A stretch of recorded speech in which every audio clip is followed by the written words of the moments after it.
Okay, let's just jump right in. Have you ever been scrolling online and just had that weird feeling that maybe, just maybe, you're one of the only real people in the room? Well, that feeling, it's not just in your head anymore. It's fast becoming a statistical reality, and we're going to break down this massive shift that's happening right under our noses. Take a look at this number, 51%. That's not a typo. According to the 2025 Imperva Bad Bot Report, that's the percentage of all internet traffic that is now automated. For the first time in more than a decade, bots have officially outnumbered humans online. And this has a staggering cost. Last year, out of nearly $300 billion spent on digital ads, an estimated $238 billion was basically thrown away. Not on ads that didn't work, but on ads that were shown to traffic that wasn't even human. It all went to bots. Which kind of leads us to the big question, right? If more than half the traffic out there isn't us, then who or what is actually browsing and clicking and consuming all this content we're putting out there? To answer that, we have to understand that these numbers aren't just some fluke. They really represent a tipping point, the beginning of a new era of the internet, where the main user, well, it's no longer us. I mean, just let that sink in for a second. For years, human activity was the undisputed champ. The whole web was designed and built for people. But as of this year, that basic assumption is officially out of date. The ghost in the machine isn't a ghost anymore, it's the landlord. So who are these new tenants that have taken over? Well, they're not the simple, clunky bots of the past. The internet's new majority audience is something way more advanced. You can think of them as the AI readers.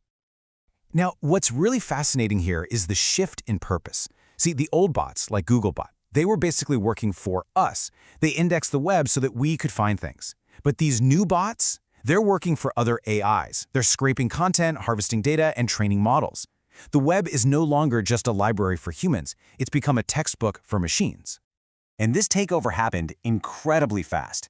Just 2 years ago, OpenAI's bots were basically non-existent in traffic logs, zero. Today, they make up 13% of all web traffic. That's nearly double the traffic from Google's traditional search bot. It just goes to show you the insane speed at which AI's appetite for data is reshaping the entire internet.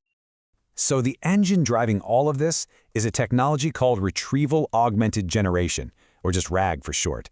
Here's this simple version. Every time you ask ChatGPT or Gemini a question about a recent event, it sends out these little RAG bots to go and scrape the live web for an answer. So the bottom line is, we as humans are using AI as a shortcut for web search, and that's exactly what's fueling this absolute explosion of bot activity.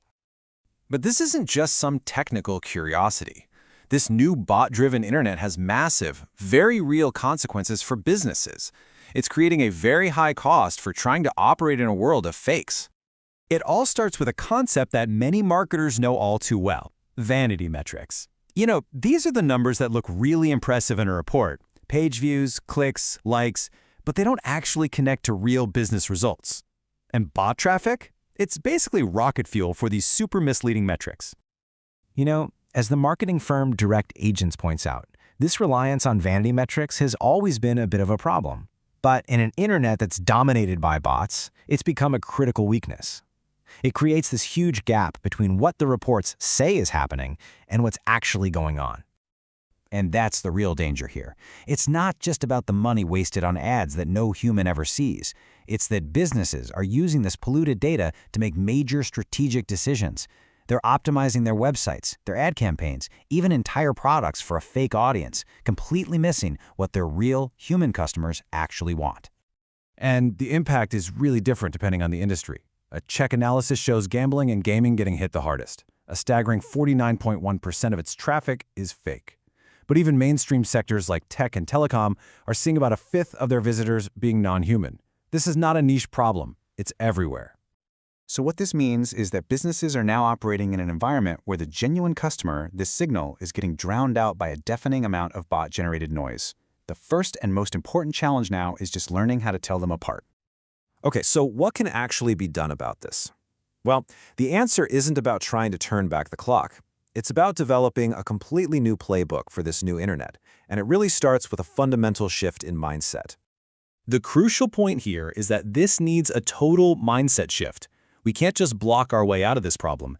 We have to accept that the web is now a shared space between humans and AI, and then build our strategies with that new reality in mind. A report from Decision Marketing actually outlines 4 immediate, actionable steps. First, you've got to audit your traffic to really understand the scale of your own bot problem. From there, you reevaluate your ad targeting to focus on real ROI, not just sheer volume. Third, and this is a big one, you have to redefine your SEO strategy because you're not just optimizing for Google anymore. You're optimizing for the AI models that are reading your content. And finally, you have to invest in modern bot mitigation to actually filter out the noise. And make no mistake, this trend is not going backwards. As Olivia Jocelyn, the COO of the traffic tracker Tollbit, states it plainly, AI is on track to become the internet's primary reader. This isn't science fiction anymore, it's the new operational reality. And that leaves us with a pretty profound final question. For 30 years, we built the internet with a human audience in mind. But if that's no longer the case, what exactly are we building now? And for who? Subscribe and visit trueintel.ai for more insights.